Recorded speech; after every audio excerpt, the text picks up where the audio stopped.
हमने डिस्कस करना है कैफ 7 कंपनी लॉ को। देखें, इंशाल्लाह आज की क्लास में हम एक चीज को डिस्कस करेंगे कि यार बच्चा हमारा इस सब्जेक्ट में फेल क्यों हो रहा है। ठीक है, दो से तीन चीजें समझने की जरूरत है और बड़ी ज्यादा समझने की जरूरत है इसको। अगर आप इस सब्जेक्ट की हिस्ट्री देखें ना, तो इस सब्जेक्ट की हिस्ट्री क्या थी। पहले ये पेपर जिस जमाने में मैं दिया करता था, कंपनी लॉ का एक अलग सब्जेक्ट हुआ करता था और मॉड्यूल डी में होता था वो। सही है, इट मीन्स वो ये असेस कर रहा होता था आपसे कि यार आप एक सफिशिएंट नॉलेज हासिल करके आ जाओ, कैफ के कुछ पर्चे पास कर लो, उसके बाद जाके आप कंपनी लॉ का पेपर दें।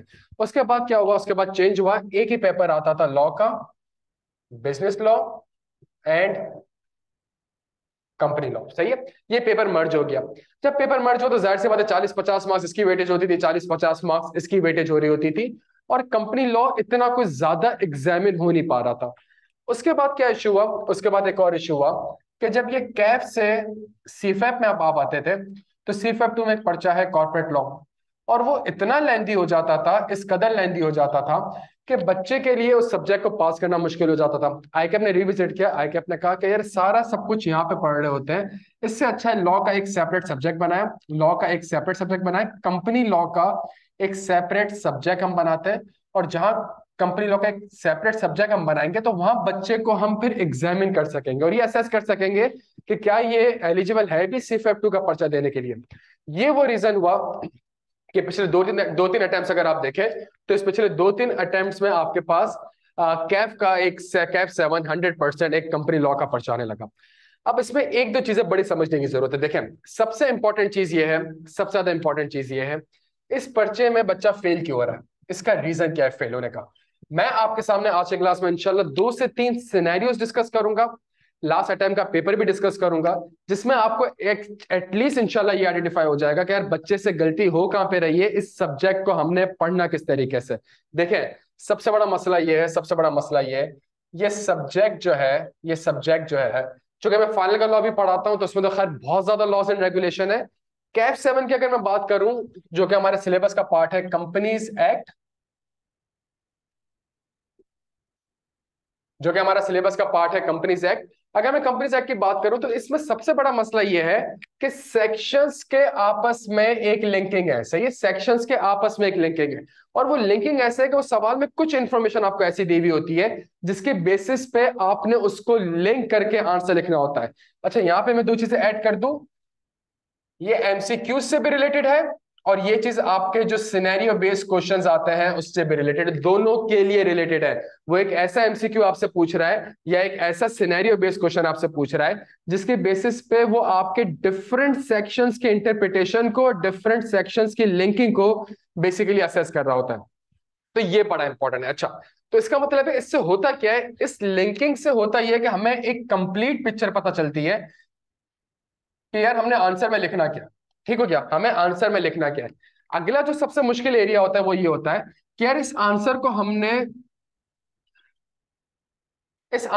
ड्राफ्ट कैसे करना है। सही है, इस आंसर को हमने ड्राफ्ट कैसे करना है, ये हमारे लिए एक बहुत बड़ा मसला हो जाता है कि यार इस आंसर को हम ड्राफ्ट कैसे करें, इसको हम लिखें किस तरीके से। एक और मसला यहां पर यह है, एक और मसला यह है कि अगर आप सेक्शंस को आपस में लिंक भी कर ले, लेकिन सेक्शन की अगर आपको इंटरप्रिटेशन नहीं पता, अगर सेक्शन की आपको इंटरप्रिटेशन नहीं पता, तो थोड़ा सा आंसर ड्राफ्ट करना आपके लिए मुश्किल हो जाएगा। आप चाहे वो एमसीक्यूज हो, चाहे वो सिनेरियो बेस्ड क्वेश्चन हो, उन सब में आपके लिए थोड़ा सा इश्यू हो जाएगा प्यारे बच्चों। तो इस चीज को काउंटर करने के लिए, इस चीज को, अच्छा ये सारी की सारी चीजें मैं आज की क्लास में लास्ट अटेम्प्ट का जो हमारा पेपर है, इसके एक दो सवाल आपके सामने रखता हूं, इसके एक दो सवाल आपके सामने रखता हूं, एक दो सवाल को सामने रख के मैं इंशाल्लाह इन सारी चीजों को आपके सामने प्रूफ करूंगा ताकि पता चल जाए ये सब्जेक्ट है क्या। देखें, इसका जो सबसे बड़ा रीजन फेलियर का है ना, वो ये है कि बच्चा सेक्शन को आइसोलेशन में घुमा रहा होता है, आइसोलेशन में घुमा रहा होता है, ये चैप्टर है, ये सबसे बड़ी गलती है आपकी अगर आप कंपनीज एक्ट को चैप्टर वाइज पढ़ के जा रहे हैं कि मैंने चैप्टर 1 कंप्लीट कर लिया, चैप्टर 2 कंप्लीट कर लिया, चैप्टर 3 कंप्लीट कर लिया, चैप्टर 4 कंप्लीट कर लिया। खुदा का वास्ता है बच्चों, ये चैप्टर वाली चीज तो अपने जहन से आप निकाल दें। आपने इसको कंपनीज एक्ट को एक बड़ा ही लॉजिकल वे में पढ़ना होगा। जब तक इस चीज को आप लॉजिकल वे में नहीं पढ़ेंगे, जब तक एक स्ट्रक्चर्ड और डिसिप्लिन वे में नहीं पढ़ेंगे, आपके लिए पेपर पास करना थोड़ा सा मुश्किल हो जाएगा। मैं आपके सामने कुछ चीजें रखता हूं, मैं आपके सामने कुछ चीजें रखता हूं, इसको समझने की कोशिश करिएगा। देखें, सबसे पहले इंपॉर्टेंट चीज क्या है, कंपनीज एक्ट का अगर मैं आपको कंप्लीट ओवरव्यू दूं, एक कंप्लीट सिलेबस का ओवरव्यू दूं,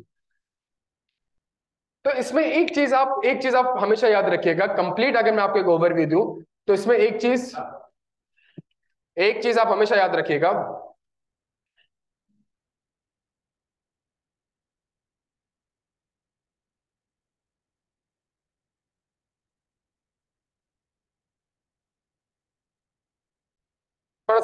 थोड़ा सा मैं रिकॉल कर लूं, मैं आप लोगों से क्या क्या रहा था। कैफ 7 कंपनी लॉ का जो पेपर है, मैं इसकी थोड़ी सी आपको पहले हिस्ट्री बताता हूँ, इसकी हिस्ट्री क्या है, मैं दे रहा हूं मैं। इसके पहले मैं आपको हिस्ट्री बताता हूँ, इसकी हिस्ट्री क्या है। देखें, इसको जिस जमाने में मैं सीए कर रहा था, उस जमाने में इस पर्चे में ये एक अलग पर्चा हुआ करता था, सही है। बिजनेस लॉ हमारे पास नीचे होता था और कंपनी लॉ का पेपर हमारे पास ऊपर होता था। उसके बाद आईकैप ने क्या करा, आईकैप ने दोनों लॉज को आपस में मर्ज कर दिया। मर्ज करने से हुआ क्या, लॉ को तो एग्जामिन कर ही नहीं सका, बिकॉज कंपनी लॉ की वेटेज कितनी होती थी, 40 से 50 मार्क्स वेटेज होती थी। 40 से 50 मार्क्स से वो बच्चे को क्या एग्जामिन करेगा। बच्चे का बिजनेस लॉ अच्छा है तो लॉ पास हो जाता था, बच्चे का कंपनी लॉ पास है तो लॉ पास हो जाता था। जब वो फाइनल में C5 कॉर्पोरेट लॉ में आता था और एक बहुत बड़ा सिलेबस होता था, वहां बच्चे के लिए थोड़ा सा मुश्किल हो जाता था इस सब्जेक्ट को थोड़ा सा पास करने के लिए। तो फिर आके हमने रियलाइज किया कि यार इसका हमें एक सेपरेट सब्जेक्ट बनाना चाहिए, ताकि यहाँ पे बच्चों को हम असेस कर लेंगे कि C5 कॉर्पोरेट लॉ के लिए एलिजिबल है भी या नहीं। अच्छा, यहाँ पे सबसे इंपॉर्टेंट चीज क्या है, अब जब उसने एक 100 नंबर का एक पूरा पर्चा बना दिया, और देखिए पर्चा कैफ 1 या कैफ 2 नहीं है, पर्चा कौन सा है, कैफ 7 है। इट मीन्स आपका ग्रुप बी के आखिरी के सब्जेक्ट, ऑडिट है कैफ 8 सबसे आखिरी सब्जेक्ट है। तो वो बेसिकली ये असेस कर रहा है कि यार बच्चा इतने पेपर्स दे के आ गया हो, सीए से फेमिलियर हो चुका हो, लिखना पढ़ना आ चुका हो, तब जाके वो कौन सा पर्चा दे रहा हो, कैफ 7 कंपनी लॉ का।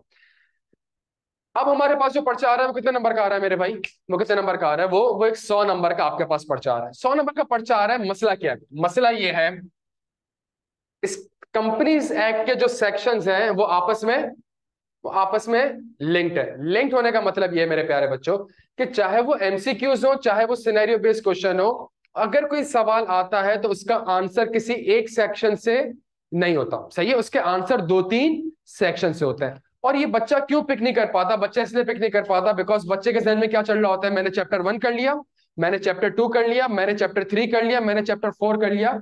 कंपनीज एक्ट और कंपनी लॉ अगर आप मेरे साथ पढ़ रहे होंगे, ये चैप्टर का नाम हम कभी जिंदगी में यूज नहीं कर रहे होंगे। कंपनीज एक्ट का सेक्शन जिस तरीके से बना हुआ है, हमने उसी तरीके से उसको पढ़ना होगा। आपके कितने मार्क्स आए मेरे भाई, आपके, मेरे भाई आपके 42। अच्छा, एक चीज हम करेंगे क्या, पिछले टाइम का जो पेपर होगा हम इंशाल्लाह उसको भी, उसके 1-2 सवाल डिस्कस कर लेंगे, ताकि हमें अप्रोच पता चल जाए कि यार इस सब्जेक्ट को हमने पढ़ना कैसे है। चैप्टर वैप्टर हमने कभी भी नहीं कहना, बिकॉज जब लॉ है तो लॉ हमेशा आपस में लिंक्ड होता है। तो ये नहीं कि मैंने चैप्टर 1 कर लिया, चैप्टर 2 कर लिया। सेकंड सबसे इंपॉर्टेंट चीज मेरे भाई, जब आप चीजों को लिंक करते हो तो लिंकिंग से फायदा ये होता है कि आपको पता चल जाता है कि आपके आंसर का स्ट्रक्चर क्या होगा, आपने अपने आंसर में इन चीजों को कवर करना होगा। तो ये हमारे पास एक आंसर। अच्छा, अब जब आंसर लिखने बैठते हैं तो वहां पे एक और मसला आ जाता है, वहां पे किस चीज का मसला आ जाता है, वहां पे मसला आ जाता है हमारे पास इंटरप्रिटेशन का। और बहुत से लॉ में इंटरप्रिटेशन के मसले मौजूद है, सही है। फॉर एग्जाम्पल मुझे नोटिस कितने दिन पहले देना होता है, 21 दिन पहले, सही है। तो फॉर एग्जाम्पल अगर आज मुझे 21 अगस्त को एजीएम करनी है, अगर मैंने 21 अगस्त को एजीएम करनी है तो नोटिस कब देना पड़ेगा,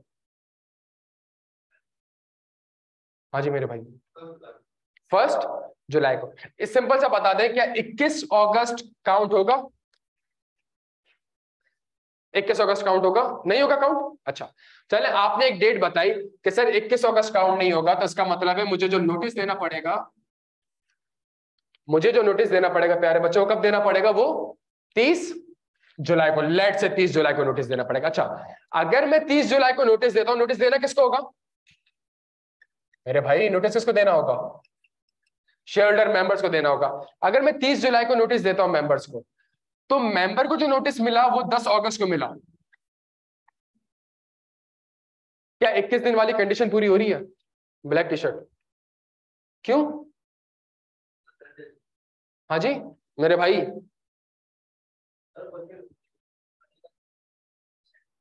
कंपनी ने तो नोटिस सेंड कर दिया। ये आप कह रहे हो 30 जुलाई, आप क्या कह रहे हो? आप कह रहे हो फुलफिल नहीं हो रही बिकॉज 10 अगस्त और 21 अगस्त को देखूं तो 21 दिन तो पूरे नहीं हो रहे, तो 11 दिन हो रहा है।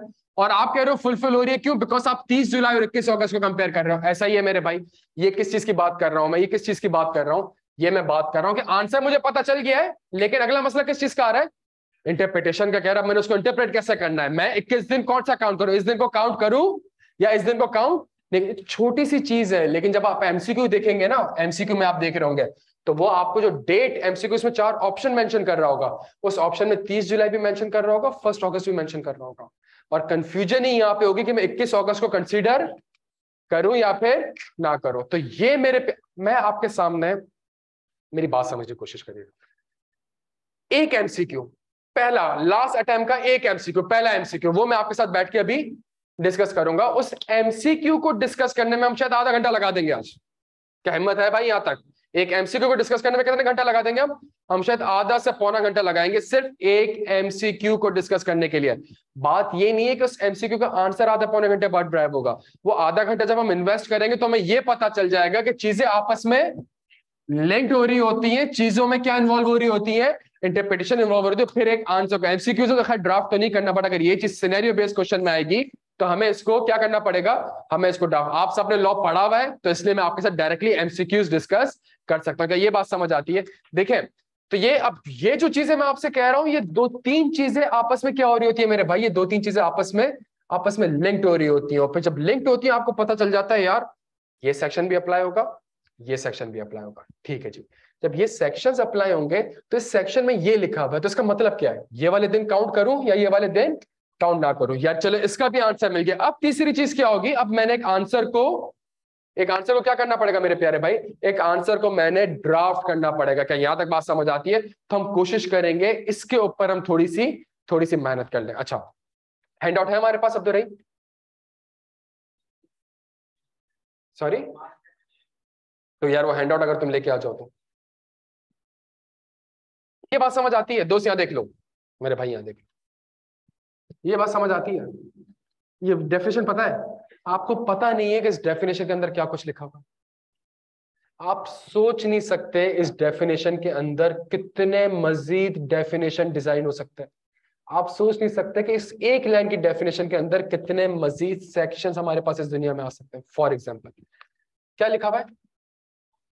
याद करो, कंपनीज एक्ट में कंपनीज को फॉर्म करने का भी एक section, mode of forming a company, mode of forming a company क्या था? एनी 3 और मोर पर्सन कौन सी कंपनी बना सकती है? पब्लिक कंपनी बना सकती है। एनी 2 और मोर पर्सन कौन सी कंपनी बना सकती है? प्राइवेट कंपनी बना सकती है। 1 और मोर हो नहीं सकता। 1 पर्सन कौन सी कंपनी बना सकती है? सिंगल मेंबर कंपनी बना सकती है। यहां तक बात समझ आती है? ये किस चीज को पकड़ा मैंने? Mode of forming a company, section 16 आपके पास है। अगली चीज, अब जो रजिस्टर करनी है तो आपको याद आ रहा होगा एक सेक्शन था, registration of memorandum and article of association. तो यहां तक बात समझिए, registration of memorandum and article of association. अब मेरी एक बात समझने की कोशिश करिएगा। इससे पहले कंपनी फॉर्म किसको करनी है? यह बड़ा इंपॉर्टेंट सवाल है। कंपनी फॉर्म किसको करनी है? नहीं, कंपनी फॉर्म किसको करनी है? हर उस बंदे को, हर उस एसोसिएशन को, हर उस लीगल एंटिटी को, हर उस एंटिटी को जो कि 20 से ज्यादा लोग हैं। क्यों जमा हुए हुए? प्रॉफिट अर्न करने के लिए जमा हुए हैं। ऐसा ही है, ऐसा ही है। तो अगर 20 से ज्यादा लोग प्रॉफिट अर्न कर रहे हैं तो आपको कंपनी फॉर्म करना जरूरी है। और फिर इसके लिए ये रिक्वायरमेंट है, उसके लिए यहां से कॉन्सेप्ट। अच्छा, कंपनी आपको याद होगा, एक तो है क्या मैंडेटरी आपके लिए कंपनी बनाना, एक है वॉलंटरी। याद आ रहा है मेरे भाई? अब कुछ पढ़ते होगे सी टेक्स में कि भाई कंपनी का क्या कहते हैं, बंदे लोग जो होते हैं वो वॉलंटरी भी कंपनी बना लेते हैं, और आपके लिए मैंडेटरी कब होगी? 20 से ज्यादा हो। लेकिन कंपनी बनाने के लिए 3 बंदे भी पब्लिक कंपनी बना सकते हैं। तो इसका मतलब है बंदे 3 है, पब्लिक कंपनी बनाने की रिक्वायरमेंट नहीं है। कंपनी बनाने की रिक्वायरमेंट नहीं है, क्यों? लोग 20 से कम है। लेकिन वो कहता है यहाँ पे 3 बंदे भी पब्लिक कंपनी। तो यहां से एक कॉन्सेप्ट ड्राइव होता है। किस चीज का कॉन्सेप्ट ड्राइव होता है? वॉलंटरी, कि मैं वॉलंटरी भी कंपनी बना सकता हूँ? रिक्वायरमेंट थोड़ी है मेरे कंपनी बनाने की। मेरे लिए रिक्वायरमेंट कब है? जब 20 से ज्यादा लोगों का और प्रॉफिट अर्न कर रहे हैं। तो अगर 20, क्या IQ school of finance company नहीं बना सकता? बना सकता है। क्या यहां तक बात समझ आती है? अब ये इतना सा सेक्शन है, 20 से ज्यादा बंदे, इसके पीछे लॉजिक भी है कि कंपनीज एक्ट बना ही इस बेसिस पे होगा कि सबसे पहला सेक्शन ही आया होगा कि भाई किन लोगों को कंपनी बनानी चाहिए, किन लोगों को कंपनी बनानी चाहिए, भाई इन लोगों को कंपनी बनानी चाहिए। सही है? ये सेक्शन क्लियर हो गया? अब ये लॉजिक हो गया। अच्छा, अब सुनिएगा अगली चीज, IQ स्कूल ऑफ फाइनेंस तो क्या कंपनी बनानी चाहिए? मेरा सवाल है आपसे, क्यों? हाँ, जरूरत क्यों नहीं है? 20 से ज्यादा लोग हैं, एडमिन में 10 बंदे बैठे हुए, फाइनेंस में 5 बंदे बैठे हुए, टीचर 10 बैठे हुए हैं। ये लिखा हुआ नहीं है कहीं। अब तुम जो बात कर रहे हो ओनर की, ये कहीं लिखा हुआ थोड़ी है। आप सेक्शन पढ़ ले आप कंपनी सेक्ट का।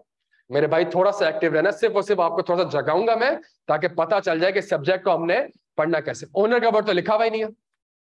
मुझे बताओ ना भाई, क्या IQ में 20 से ज्यादा लोग नहीं है?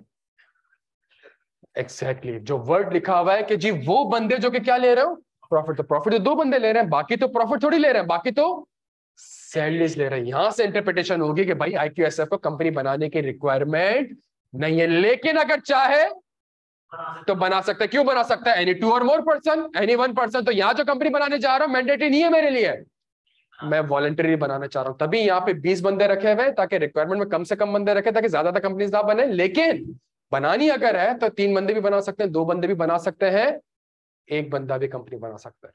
बच्चों कंपनी की डेफिनेशन ही है फॉर्म, तो जाहिर सी बात है एक सेक्शन आपके पास होगा mode of forming a company, दूसरा सेक्शन फॉर्म्ड एंड। तो इसका मतलब है कि जब ये कंपनी बनाएंगे तो ये कंपनी बनाएंगे कैसे, ये कंपनी बनाएंगे कैसे? ये memorandum and article of association किसके पास जमा कराएंगे? किसके पास जमा कराएंगे? ये कमिश्नर या रजिस्ट्रार के पास जमा कराएंगे। क्या यहां तक बात समझ आती है? अब मेरी बात सुनिएगा, ये जो लोग होंगे मेरे भाई, ये जो लोग होंगे जो जमा कराएंगे, इसको क्या कहेंगे? Share holders, members. ये मेरे भाई याद रखिएगा, मेंबर का वर्ड यूज नहीं करोगे, शेयर होल्डर का वर्ड यूज। क्यों? कंपनी बनी नहीं है अभी। मेंबर और शेयर होल्डर का वर्ड कंपनीज एक्ट में डिफाइंड है, और कंपनीज एक्ट किसके ऊपर अप्लाई होता है? कंपनी के ऊपर। और कंपनी तो बनी नहीं है अभी।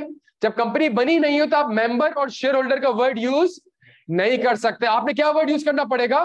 प्रोमोटर्स का, सब्सक्राइबर टू द प्रोमोटर का। ये वर्ड तो रट्टा लगाओ, लेकिन थोड़ा सा सॉरी, एक ही कहलाता है, एक ही कहलाता है। तो अगर तो यहाँ पे कभी भी शेयर होल्डर का वर्ड यूज ना, बिकॉज कंपनी बनी थोड़ी, शेयर्स इश्यू थोड़ी हुए यार अभी, तो शेयर होल्डर का वर्ड कैसे यूज कर दिया आपने? मेंबर का वर्ड यूज ना करेगा, बिकॉज मेंबर की डेफिनेशन में लिखा हुआ है कि मेंबर वो बंदा होगा जिसके पास शेयर्स होंगे या जिसका नाम मेमोरेंडम में सब्सक्राइब किया हुआ होगा। तो भी तो मेमोरेंडम रजिस्टर ही नहीं हुआ यार आपका, तो आप मेंबर की डेफिनेशन भी फॉलो नहीं कर रहे। तो रट्टा लगाए, लेकिन लॉजिक ये ब्लंडर्स ना करेगा प्यारे बच्चों के। यहां तक बात समझ आ रही? अच्छा, मेमोरेंडम और आर्टिकल, मेरी बात समझने की कोशिश करिएगा। मेमोरेंडम का कंटेंट पता है ना? Name, province, principal, line of business, share capital वगैरह, ये 4-5 क्लॉजेस आ रहे होते हैं। ये वो चीजें हैं मेरे प्यारे बच्चों, जो बंदा ये कंपनी फॉर्म करने जा रहा है यही बंदा डिसाइड करेगा। जो बंदा कंपनी फॉर्म करने जा रहा है यही बंदा क्या डिसाइड करेगा? Name, province, principal, line of business, share capital कितना होगा कितना नहीं होगा, गारंटी है तो ये लिखा हुआ आ जाएगा। यहां तक बात समझ आती है? अब मेरी बात समझने की कोशिश करिएगा। ये वो चीजें हैं जिससे कंपनी बना सकते हो आप। अगर आपने नाम बता दिया, बिजनेस बता दिया, रजिस्टर्ड ऑफिस किस सूबे में होगा वो बता दिया, शेयर कैपिटल वगैरह के इतने पैसे लगा के कंपनी बनाऊंगा, इससे आपकी कंपनी बन चुकी है। अब जब कंपनी बन जाएगी तो आगे फड्डे होंगे। कंपनी बन जाएगी तो फॉर एग्जाम्पल एक कंपनी में 4 मेंबर्स हैं। मेरे भाई आप जवाब दीजिएगा।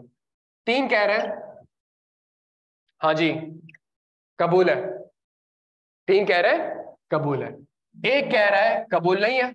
बताएं किसकी चलेगी? 3 की चलेगी भाई, कॉमन सेंस है, किसकी चलेगी? 3 की। ये 3 है, इनके पास सिर्फ 30 शेयर्स हैं। ये जो 1 है इसके पास 70 शेयर्स हैं। बताएं अब किसकी चलेगी? अब 1 की। आप समझ आ रही? तो भाई कल को तो ये फड्डे भी हो सकते हैं। तो इसका मतलब है कि यार कल को इन फड्डों की बेसिस पे हमें एक और डॉक्यूमेंट बनाना होगा जिसका नाम क्या होगा, आर्टिकल ऑफ एसोसिएशन के जो कंपनी के अंदरूनी मामलात होंगे, जो इंटरनल मैटर्स होंगे, शेयर्स कैसे ट्रांसफर होंगे, डायरेक्टर कैसे अपॉइंट होगा, एजीएम कब होगी, एजीएम का नोटिस कब होगा, ये सारी बातें कहां पर डिफाइन होंगी, आर्टिकल ऑफ। मैं आपको प्रिसाइसली बताऊं, आपका कंपनीज एक्ट का जो सिलेबस है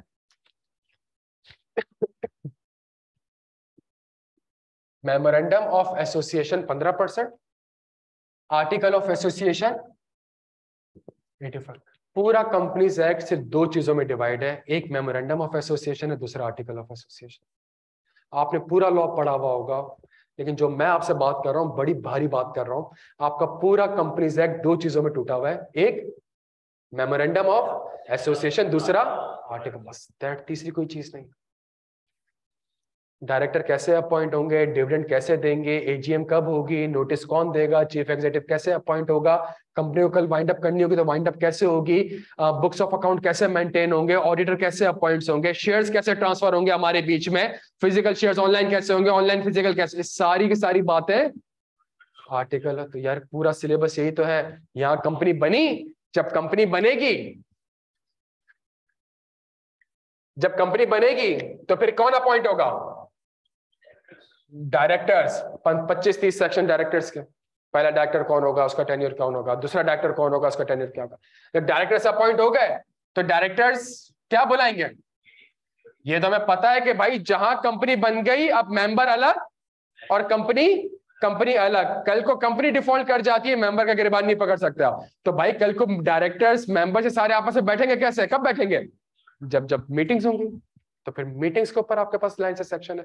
जब डायरेक्टर्स अपॉइंट होते हैं तो डायरेक्टर्स किसको अपॉइंट करते हैं, चीफ एग्जीक्यूटिव ऑफिसर को, चीफ एग्जीक्यूटिव ऑफिसर के ऊपर है। जब पूरा साल आप बिजनेस करते हो, जब पूरा साल आप काम करते हो, तो इसका मतलब है कि कोई ना कोई बुक्स ऑफ अकाउंट्स मेंटेन होते होंगे, इसके ऊपर सेक्शन है। जब आप शेयरहोल्डर ने पैसा लगाया है, कंपनी बनाई है, आपको पैसा दे रहा है, तो आप भी तो उसको पैसे दोगे। कैसे पैसे दोगे, कैसे पैसे दोगे, डिविडेंड। ये बुक्स ऑफ अकाउंट सही है या नहीं, इसके लिए किसको अपॉइंट करना पड़ेगा, ऑडिटर्स को। प्यारे बच्चे सारी बातें आर्टिकल ऑफ एसोसिएशन में लिखी आ रही होती हैं, ये आपका। और एट द एंड कंपनी क्या हो जाएगी, एट द एंड कंपनी क्या हो जाएगी, वाइंडिंग अप हो जाएगी। तो ये हमारे पास मेरे भाई पूरा companies act, memorandum of association and article of association.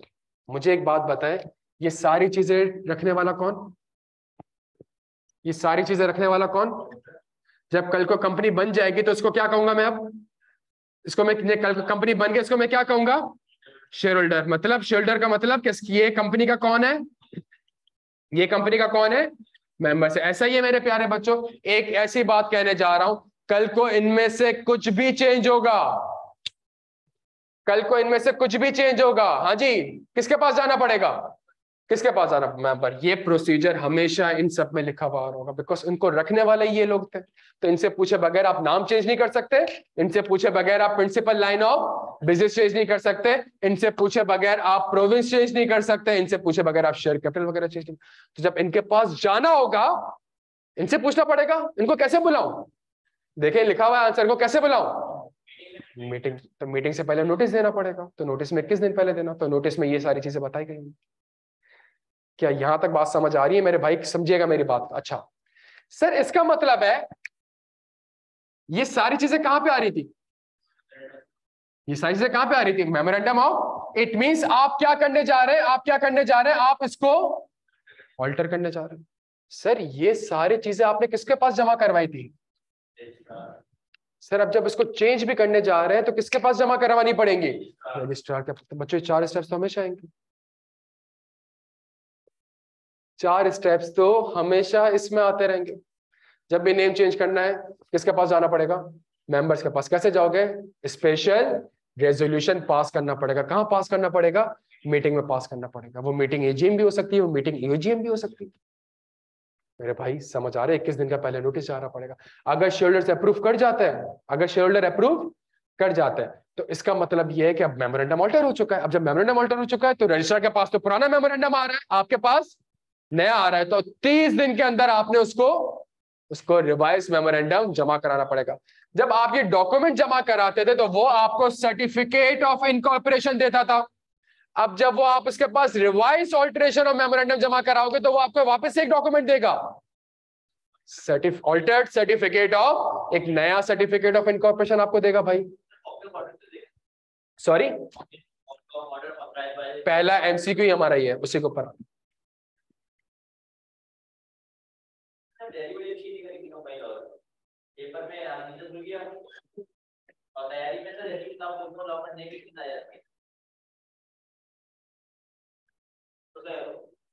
Solution है उसका भी डिस्कस करते हैं भाई। यार ये जो मैं आपसे कुछ बातें कर रहा हूं मेरे भाई, कुछ समझ आ रहा है? खुदा का वास्ता है चैप्टर चैप्टर करके ना चलेगा, बिकॉज जो मैंने आपके सामने सिनेरियो रखा है वो चैप्टर 4 में होगा और लिखा हुआ चैप्टर 1 में होगा। चैप्टर 1 चैप्टर 4 आपस में कभी भी लॉ को हमने आइसोलेशन में नहीं पढ़ना। मैं आपके सामने एक सिंपल सी बात कर रहा हूं यार, कंपनी की डेफिनेशन ही है कंपनी वो जो कि फॉर्म्ड हो, रजिस्टर्ड हो। तो पहला सवाल ये होता है कि भाई फॉर्म किसको करनी है और किस शक्ल में फॉर्म हो सकती है, सही है। दूसरा सवाल है रजिस्टर, तो रजिस्टर कैसे होगी, रजिस्टर कैसे होगी। क्या यहां तक बात समझ? जब तक आपको स्टेप बाय स्टेप चीजें नहीं पता होंगी प्यारे बच्चों, जब तक आपको स्टेप बाय स्टेप चीजें नहीं पता होंगी आपके लिए बड़ा मुश्किल हो जाएगा। क्या यहां तक बात समझ आती है? तो हमने इंशाल्लाह लॉ को ऐसे पढ़ना है। और जब भी आप, मेरी हमेशा बात रखिएगा, जब भी आप लॉ को ऐसे पढ़ेंगे आप यकीन करें, फॉर एग्जाम्पल मैं आपके सामने ये कौन सा सेक्शन है, रजिस्ट्रेशन। आपको पता है रजिस्ट्रेशन का सेक्शन बना किस तरीके से? मैं आपके सामने एक चीज पेश करता हूं। सबसे पहला आपको बताया गया है ये सेक्शन अप्लाई किसके ऊपर हो रहा है, प्रोमोटर के ऊपर। तो प्रोमोटर से कहा गया है कि आपने रजिस्ट्रार के पास क्या जमा कराना है, क्या जमा कराना है? Memorandum, article, declaration. किस चीज की डिक्लेरेशन? कि मैं सारे के सारे कानून से कंप्लाई करूंगा, प्लस कंपनी बनी थोड़ी है तो रजिस्टर्ड ऑफिस थोड़ी होगा, तो कोई भी एक एड्रेस दे दे, कोई भी एक एड्रेस दे दे जहां पे रजिस्ट्रार आपसे क्या कर ले। क्या यहां तक बात समझ आती है?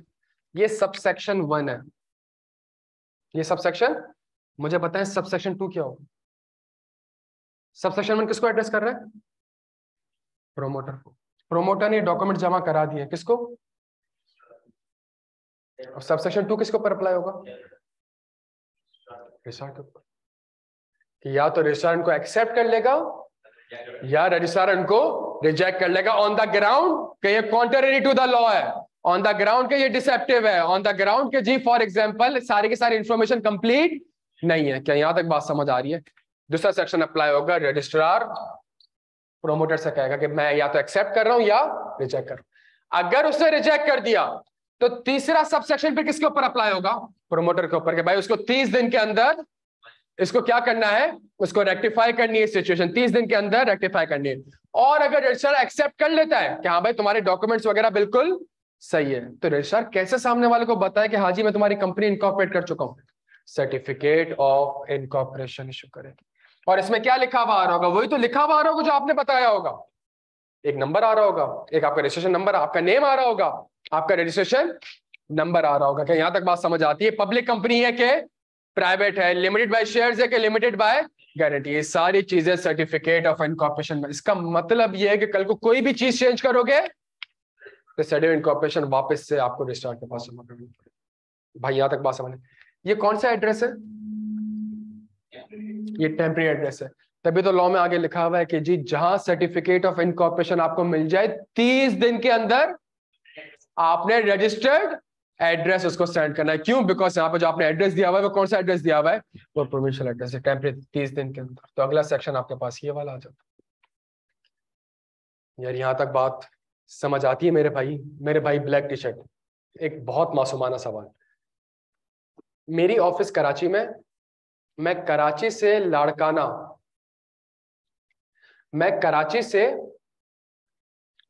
जाना चाह रहा हूं, अपना रजिस्टर्ड ऑफिस चेंज करने जा रहा हूं फ्रॉम कराची टू लाड़काना।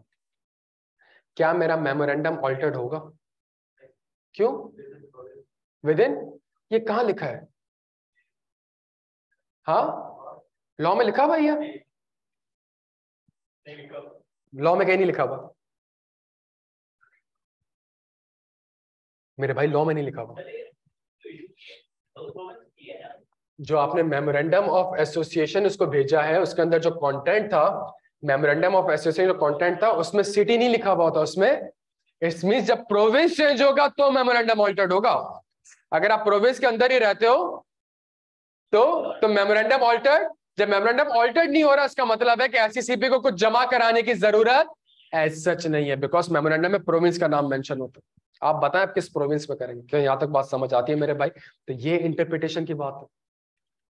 ये किस चीज की बात है? ये इंटरप्रिटेशन की बात है। मसला सारा ये है कि ये जो सेक्शंस आपने पढ़े मेरे प्यारे बच्चों, इन सब के ऊपर सेक्शंस लिखे हुए हैं, याद आ रहे हैं? रजिस्टर ऑफिस के ऊपर भी सेक्शन है, नेम के ऊपर भी सेक्शन है, इसके ऊपर भी सेक्शन है, इसके ऊपर भी सेक्शन। और इन सारे सेक्शन में चेंजेस की बातें भी की कि जब नाम चेंज होगा तो ये करना है, रजिस्टर ऑफिस चेंज होगा। लेकिन एक और आपके पास सेक्शंस है, alteration in memorandum of association.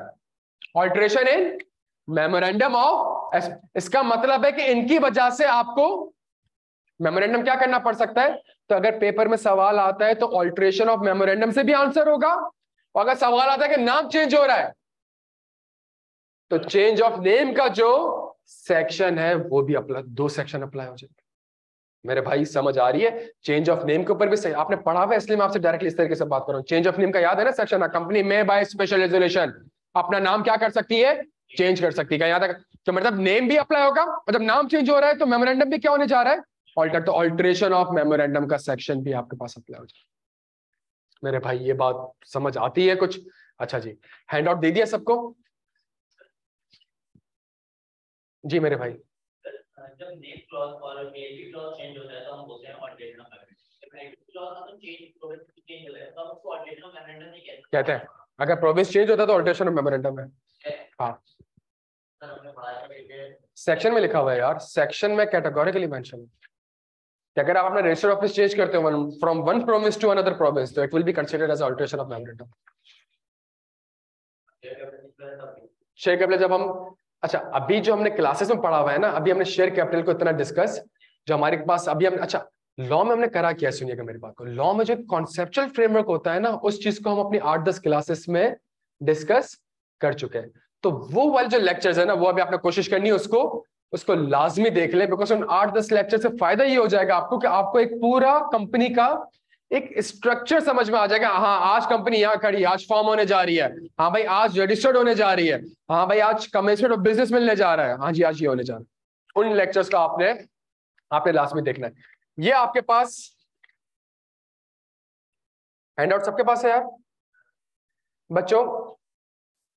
पहला एमसीक्यू जो आपके पेपर में आया था, 2 पेज का हैंडआउट है, इसके ऊपर में टाइम लगा ना, नमाज का ब्रेक भी ले रहा है, लेकिन मैं आपके सामने बस कुछ चीजें आपको सिर्फ एक बताना चाह रहा हूं कि यार ये जो कुछ वर्ड्स मैंने लिखे हैं ना यार, सिर्फ मैं आपको ये समझाना चाह रहा हूं, ये समझ में आ जाएंगे ना तो फिर उस डायरेक्शन में हम इंशाल्लाह मेहनत करना स्टार्ट कर देंगे। क्वेश्चन नंबर 1 पढ़े आप लोग, स्क्रीन शेयर कर देंगे तला साहब? हाँ नहीं, इसका हैंडआउट है ना जो मैंने दिया है, पढ़े भाई?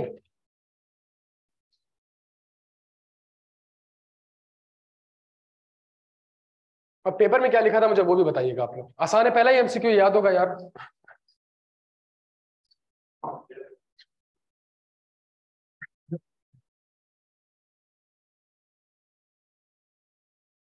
सिर्फ एमसीक्यू पढ़ना, नीचे कुछ नहीं पढ़ना, सही है?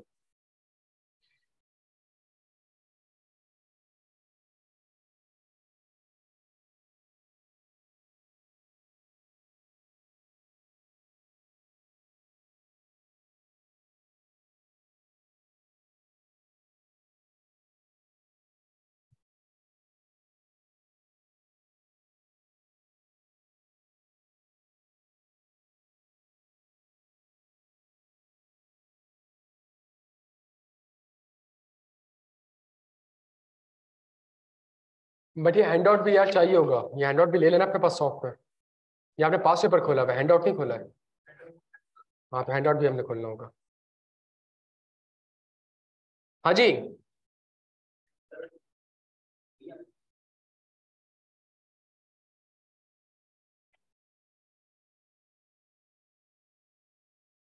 मेरे भाई आंसर बता दें यार मुझे, क्या हो गया? हाँ जी डी आंसर है, 25 सितंबर 2000, ये पक्का है? ये लग रहा है, क्यों? सर वो 26 अगस्त से आपने कमीशन टैक्स खत्म किया था कि आपका ऑर्डर हो गया है, तो उससे 30 दिन आता है।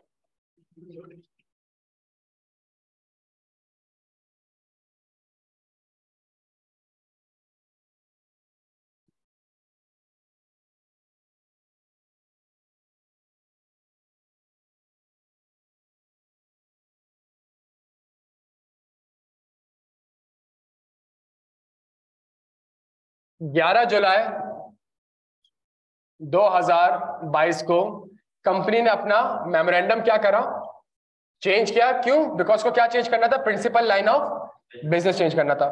1 अगस्त को उसने क्या फाइल करी? पिटीशन फाइल करी। किसको फाइल करी? कमीशन को। 26 अगस्त को कमीशन ने क्या करा? कंफर्म कर दिया उसको कि हाँ जी मेमोरेंडम ऑफ एसोसिएशन क्या हो चुका है? ऑल्टर्ड हो चुका है। और 31 अगस्त 2022 को आपको ऑर्डर क्या हो गया?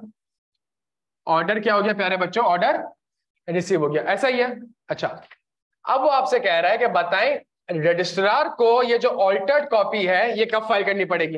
इसने आपको 4 ऑप्शन दिए, 10 सितंबर, 15, 24 एंड 24 और 25 ने खेला। ये बेसिकली क्या खेलना चाह रहा है आपसे? अपेरेंटली प्यारे बच्चों देखो, सवाल बड़ा आसान है। कितना आसान सवाल है, और आपने फौरन से डेट भी बता दी। लेकिन मैं अगर इसके सामने सिर्फ एक पिक्चर आपके सामने रखूं, इसका जो आंसर आपने डिराइव किया है वो डिराइव किया आपने ऑल्टरेशन ऑफ, जल्दी जल्दी, मेमोरेंडम ऑफ एसोसिएशन। इसका आंसर आपने कहां से डिराइव किया? Alteration of memorandum. यही बात है ना भाई, जिसमें वो लिखा था ऑर्डर आएगा एससीसीपी का, रजिस्ट्रार के पास भी जाएगा, आपके पास भी जाएगा, वो ऑर्डर के 30 दिन के अंदर आपने, ऐसा ही लिखा हुआ है बच्चों, ऐसा ही लिखा हुआ है। अच्छा, मैं इसी सेक्शन में आपके साथ थोड़ा खेलता हूं। ऑर्डर की डेट 26 अगस्त है, ऑर्डर रिसीव्ड 31 अगस्त हुआ है। तो अगर 31 अगस्त से मैं 30 दिन देखूं तो ये क्या बनता है? हाँ जी, 30 सितंबर बन जाएगा, अराउंड 30 सितंबर बन जाएगा। ऐसा ही है। और ये ऑप्शन है नहीं।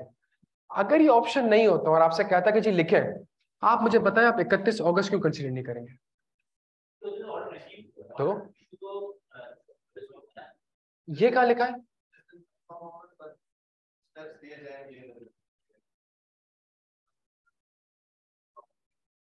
उस दिन से कहां लिखा है? हाँ हाँ,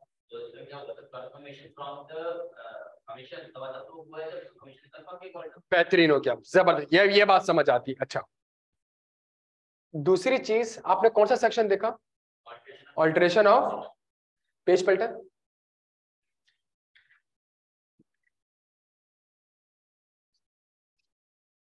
सेक्शन 26 आ रहा है? हाँ जी, सेक्शन 26 दिख रहा है आपको? पढ़े?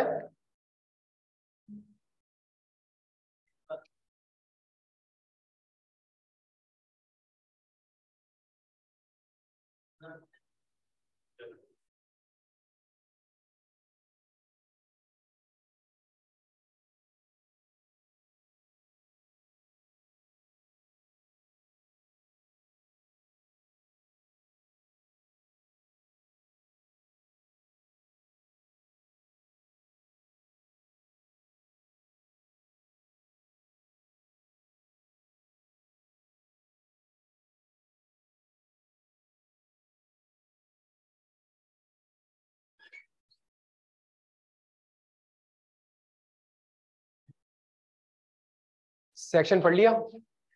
बस मेरा ये सवाल है आप लोगों से, और मुझे आंसर नहीं चाहिए आपसे, मुझे ये चाहिए कि क्या पेपर करते हुए इस सेक्शन को सामने रखा था आपने? रखा था आपने सामने? और आपने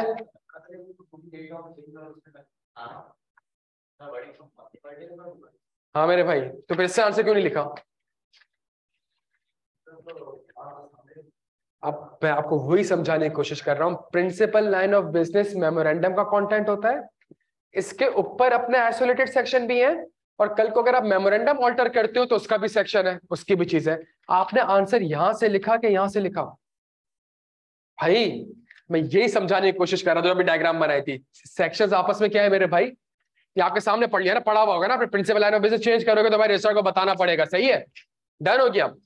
सेक्शन 26 इसका आंसर नहीं है। क्यों?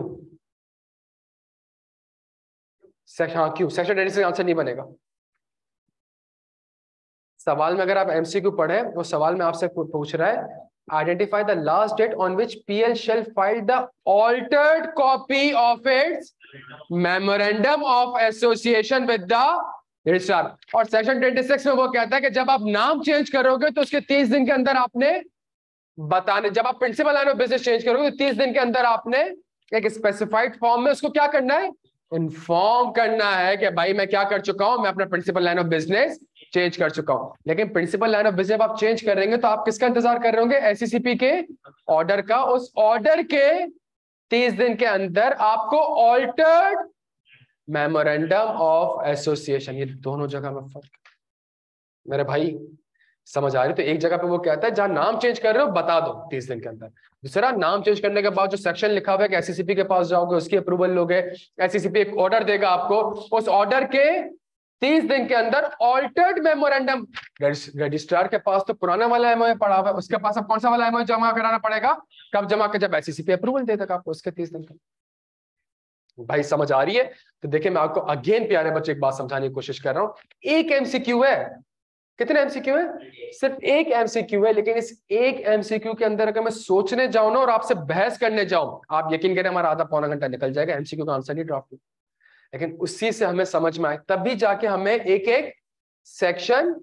अब जो मैंने आपसे बात करी, आपको कयामत प्रिंसिपल लाइन ऑफ बिजनेस का सेक्शन याद रहेगा कि हाँ यार वहां पे 30 दिन के अंदर सिर्फ इन्फॉर्म करना होता है, यहाँ पे ऑल्टर्ड, दोनों जगह बात सेम लिखी हुई है लेकिन जमीन और आसमान का फर्क है। यहाँ पे ऑल्टर्ड मेमोरेंडम जमा कराना पड़ेगा, यहाँ पे सिर्फ इन्फॉर्म करना पड़ेगा। मेरे भाई समझ आती है बात यहाँ पे? अच्छा जी,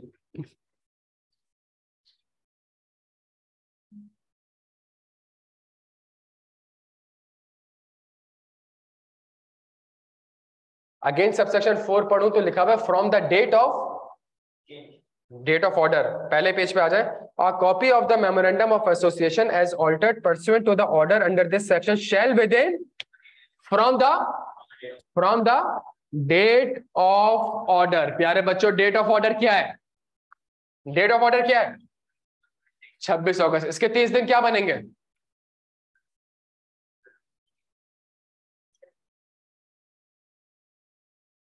हाँ जी भाई 10 लग रहा है आंसर, 10 सितंबर, 15 लग रहा है। अब कंफ्यूजन आ रही है किस पे? 24 या 25? सर या तो आंसर 24 है या 25 है। प्यारे बच्चों ये जो मसला है किस चीज का मसला है? ये मसला किस चीज का है? ये इंटरप्रिटेशन। अभी मैंने आपको लिंकिंग बता दी कि यार प्रिंसिपल लाइन ऑफ बिजनेस का सेक्शन भी अप्लाई हो रहा है और ऑल्टरेशन ऑफ मेमोरेंडम। पहले पेज पे ऑल्टरेशन ऑफ मेमोरेंडम कुछ सेक्शंस मैंने लिखे हैं, पिछले पेज पे सेक्शन नंबर 26 लिखे हैं। क्या यहां तक बात समझ आ रही है? हाँ जी 24 या 25? जल्दी छेती छेती। 25? सब 25? हाँ जी ऑनलाइन स्टूडेंट 24 या 25?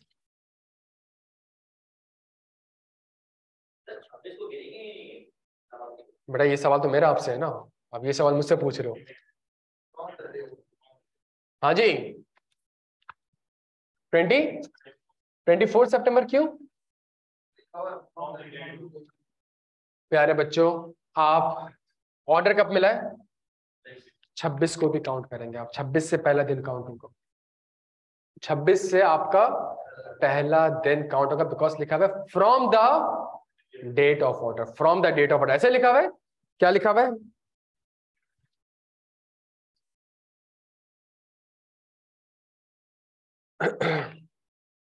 Within 30 days from the date of, after the date of नहीं लिखा हुआ, फ्रॉम द का मतलब हो गया प्यारे बच्चों कि आपने जल्दी जल्दी जल्दी आपने 26 को भी काउंट करना पड़ेगा। तो 26, 27, 28, 29, 30, 31 6 दिन तो आपके यही हो गए। 24 दिन जब आप मजीद ऐड करेंगे तो प्यारे बच्चों इसका answer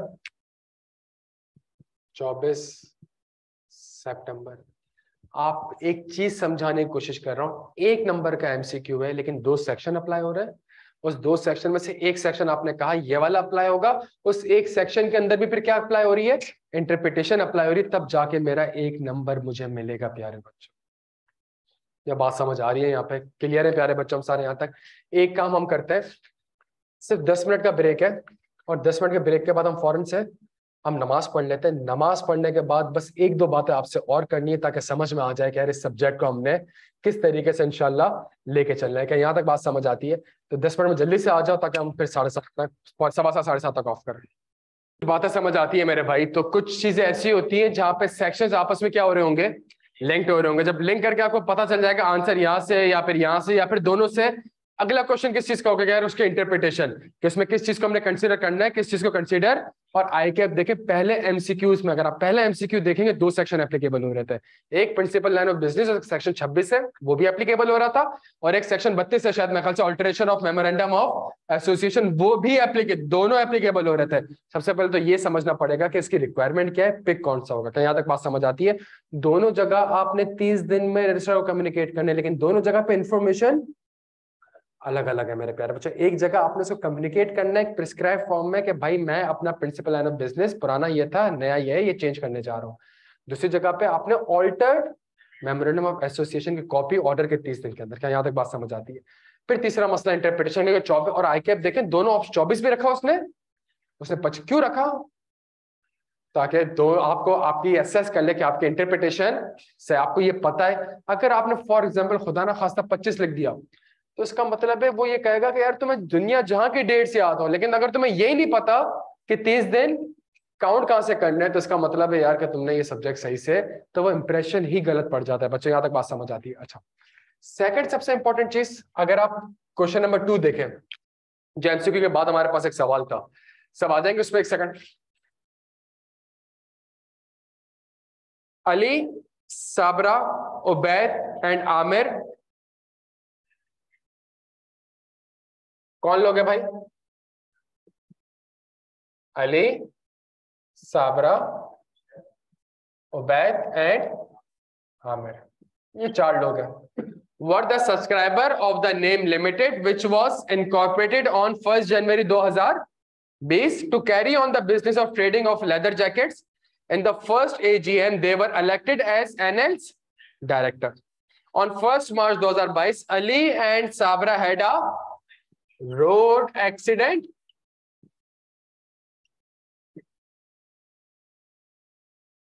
and both of them died on,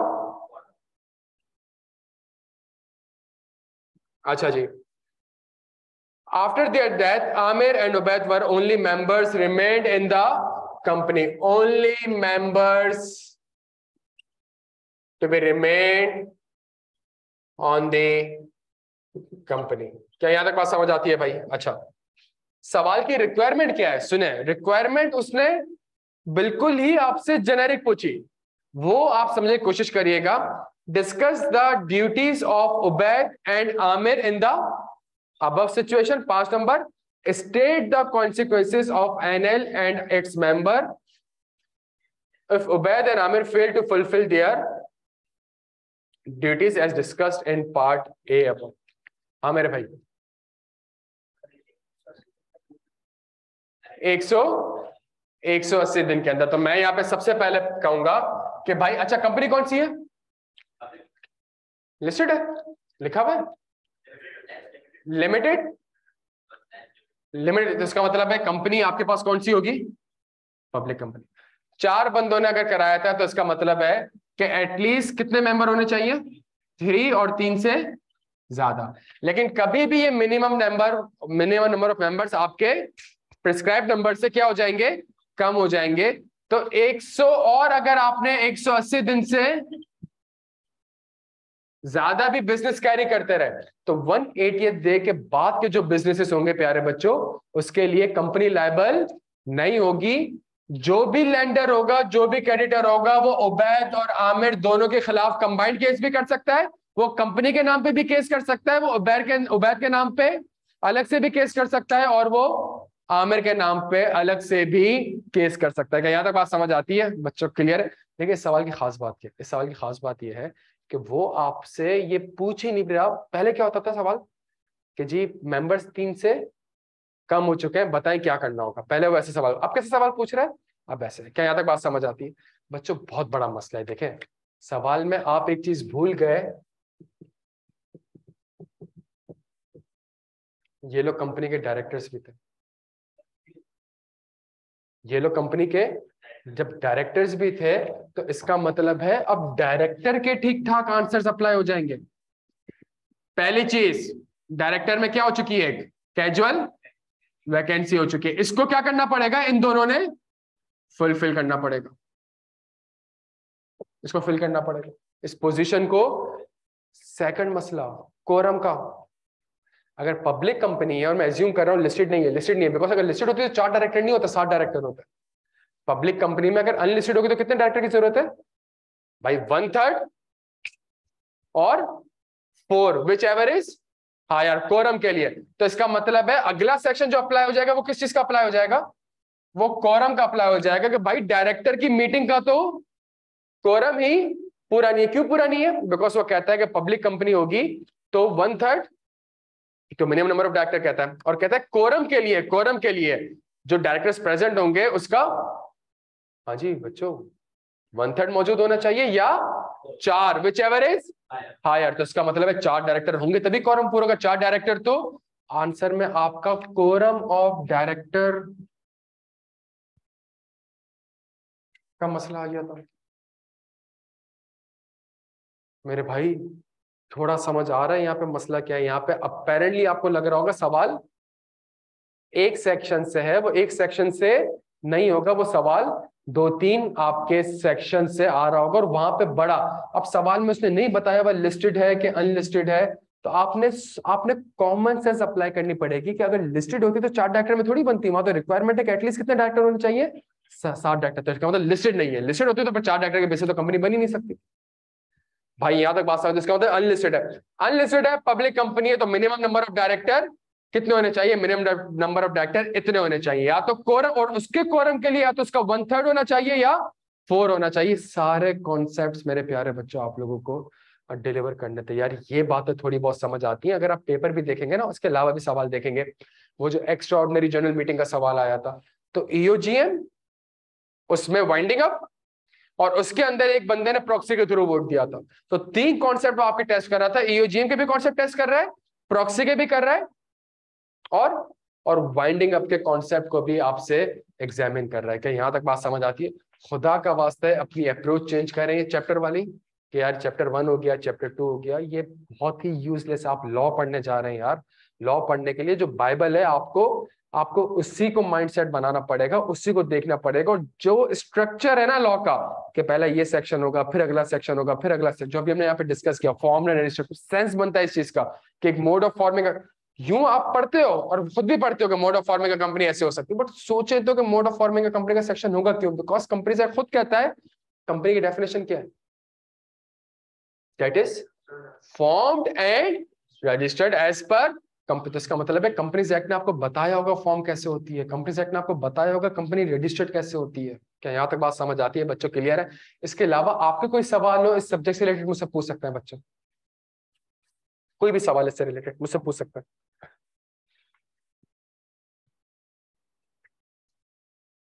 यार कुछ फायदा हुआ इस सेशन में, कुछ समझ आया कि आपकी अप्रोच इस सब्जेक्ट से रिलेटेड प्यारे बच्चों क्या होनी चाहिए? सही है।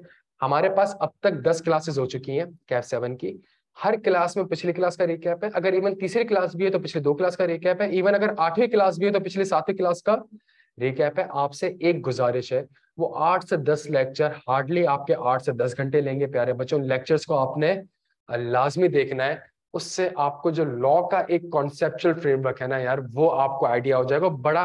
और चैप्टर कुछ नहीं है उसके अंदर, उसके अंदर चैप्टर नहीं, उसके अंदर बड़ा लॉजिकल है। हाँ जी, कंपनी ये होती है, इन लोगों को बनाना जरूरी होती है, ऐसे बनानी है, इतने लोगों ने बनानी है, अगर ये लोग कभी कल को पूरे नहीं होंगे तो क्या करना है, क्या नहीं करना। एक स्ट्रक्चर्ड वे में जैसे कंपनी बन रही होती है प्रैक्टिकल लाइफ में, ऐसे ही वो सेक्शंस आपको पढ़ाए गए। क्या और सबसे इंपॉर्टेंट चीज ये है कि वो कोई समरी या कोई प्रिसाइज हैंडआउट नहीं है, जो लॉ का बेयर सेक्शन है मैंने आपको वहां से पढ़ा है, ताकि जितनी भी इंटरप्रिट मैं अगर एक 4-6 लाइनों को 4 लाइन में समराइज कर दूंगा तो कुछ वर्ड स्किप करूंगा, उससे होगा क्या, जो इंटरप्रिटेशन है वो गायब हो जाएगी। क्या तक बस जो इंटरप्रिटेशन है वो गायब हो जाएगी बच्चों। तो कोशिश मैंने ये करी है कि मैं आपके साथ मैंने जो पूरा लॉ है वो बैठ के पढ़ा है, ताकि आपको पता चले कि जो इंटरप्रिटेशन लिंकिंग वाला है, और कोशिश ऐसे करी है मैंने कि हर एक सेक्शन के बाद जो अगला सेक्शन पढ़ा है वो प्रीवियस सेक्शन से लिंक्ड हो रहा था। क्या यहाँ तक बात समझ आती है? तो मेमोरेंडम से रिलेटेड जितने सेक्शंस थे वो हम कवर कर चुके हैं, कमेंसमेंट ऑफ बिजनेस भी स्टार्ट कर चुके हैं, हमने लास्ट क्लास में मीटिंग को स्टार्ट किया। तो अगर आप एक सिर्फ मीटिंग का लेक्चर देखेंगे तो आपको रियलाइज हो जाएगा कि वहां पे इंटरप्रिटेशन के कितने ज्यादा इश्यूज आ सकते हैं, चीजें आपस में किस तरीके से लिंक्ड हो सकती है। क्या यहाँ तक बात समझ आती है? इसके अलावा कोई सवाल हो बच्चों तो मुझसे पूछ सकता है।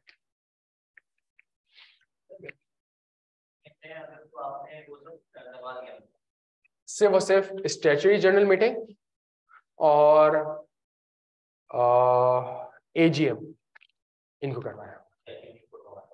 हाँ, स्टैट्यूटरी रिपोर्ट वगैरह आगे जाके इसको क्या कहते हैं, एओजीएम करना है, फिर मीटिंग के जितने सेक्शंस है वो करना है, फिर प्रॉक्सीज वगैरह करनी है, फिर कोरम ऑफ अ मीटिंग करना है, फिर हजार चीजें देखनी है। सिर्फ और सिर्फ मैंने 8 से 9 क्लासेस ली। कंपनी किनको बनाना जरूरी है? पहली चीज। अच्छा, बनाना जरूरी है तो कैसे बनानी है? Mode of forming a company. अच्छा जी, फॉर्म हो गई, रजिस्टर कैसे करवानी है? तो मेमोरेंडम एंड आर्टिकल। मेमोरेंडम में 5 कंटेंट होते हैं, उस 5 कंटेंट के ऊपर 15 सेक्शंस है। नेम के ऊपर कुछ सेक्शंस हैं, प्रोविंस के ऊपर कुछ सेक्शंस हैं, प्रिंसिपल लाइन ऑफ बिजनेस, वो सेक्शंस पढ़ा दिए। सही है, वो सेक्शन जब पढ़ा दिए तो इसका मतलब है कि अब आपको सर्टिफिकेट ऑफ इनकॉर्पोरेशन मिल चुका है। पब्लिक कंपनी होगी और हैविंग शेयर कैपिटल होगा तो आपको एक और सर्टिफिकेट भी लेना होता है, कमेंसमेंट ऑफ बिजनेस, जो कि पहले होता था अब नहीं है, सर्टिफिकेट अब नहीं होता, अब आपको रजिस्ट्रार कोई सर्टिफिकेट इशू नहीं करता। कमेंसमेंट ऑफ बिजनेस एक कंक्लूसिव एविडेंस होता है। कमेंसमेंट ऑफ बिजनेस हो चुका है तो अब इसके बाद मुझे शेयर होल्डर को बुलाना पड़ेगा स्टैट्यूटरी जर्नल मीटिंग के लिए, वो भी किसके लिए? Public company having share capital. यहां तक पढ़ा दिया मैंने, डन हो गया।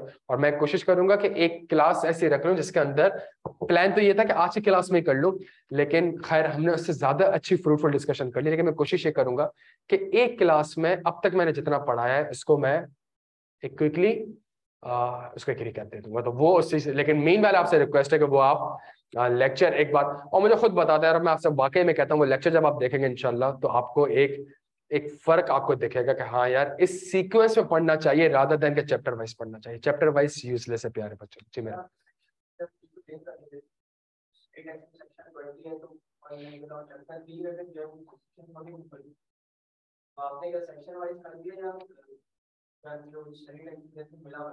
मिला हुआ नहीं है, मिला, मैं आपसे वही कह रहा हूँ। तो चैप्टर का वर्ड यूज आपको 10 क्लासेस में चैप्टर का वर्ड नहीं दिखेगा। मैंने तो बात स्टार्ट ही यहां से करी कि पूरा कंपनीज एक्ट 2 चीजों में टूटा हुआ है, एक मेमोरेंडम, बस आपने लॉ पढ़ा हुआ है लेकिन बहुत गहरी बात मैं आपसे कह चुका हूँ कि पूरा कंपनीज एक्ट 2 चीजों में टूटा हुआ है, एक मेमोरेंडम, दूसरा आर्टिकल ऑफ एसोसिएशन। सही है, चैप्टर का नाम मैं अपने क्लास में लेक्चर में यूज नहीं करता बिकॉज कंपनीज एक्ट का जो अपना सीक्वेंस है मैंने उसको फॉलो किया। अच्छा, ऐसा नहीं कि मैंने 1 2 3 4 5 6 7 8 करके पढ़ाना स्टार्ट किया, मैंने ऐसा नहीं पढ़ा है। सही है, मैंने स्टार्ट ही उससे करा है, क्या कहता है, किनको ऑब्लिगेशन है टू रजिस्टर, तो वो तो सेक्शन 12 है, तो मैंने वहां से पढ़ना स्टार्ट करा। उसके बाद जो रेलिवेंट सेक्शन होगा, जो अगला स्टेप होगा, मैंने वो सेक्शन पढ़ा है। उसके बाद जो अगला रेलिवेंट सेक्शन होगा मैंने वो पढ़ा, और मैंने कोशिश करी पूरी डायग्राम बनाई है बोर्ड पे, ताकि पता चल जाए बच्चों को कि हाँ यार यहाँ पे जब आप होगे तो अब अगला काम ये करना है आपने। क्लियर है हम सारे यहाँ पे? तो वो जो लॉ की क्लैरिटी होगी ना वो आपको इंशाल्लाह उसके अंदर बहुत ज्यादा दिखेगी। दोस्त क्लियर? दोनों साथ ही होंगे ना मेरे भाई, साथ ही चलेंगे यार। सेकंड चीज, इंशाल्लाह 2 से 3 दिन में आपको एक किताब मिल जाएगी। किताब की खास बात यह है, किताब के अंदर पूरी स्टेट टैक्स कॉपी है।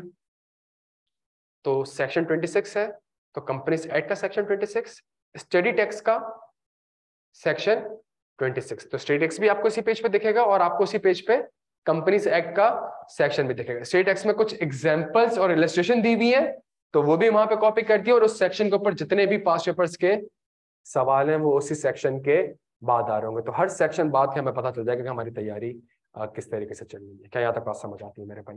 कोई भी सवाल हो मुझसे पूछ सकता है। डन है यहाँ तक? चले जी।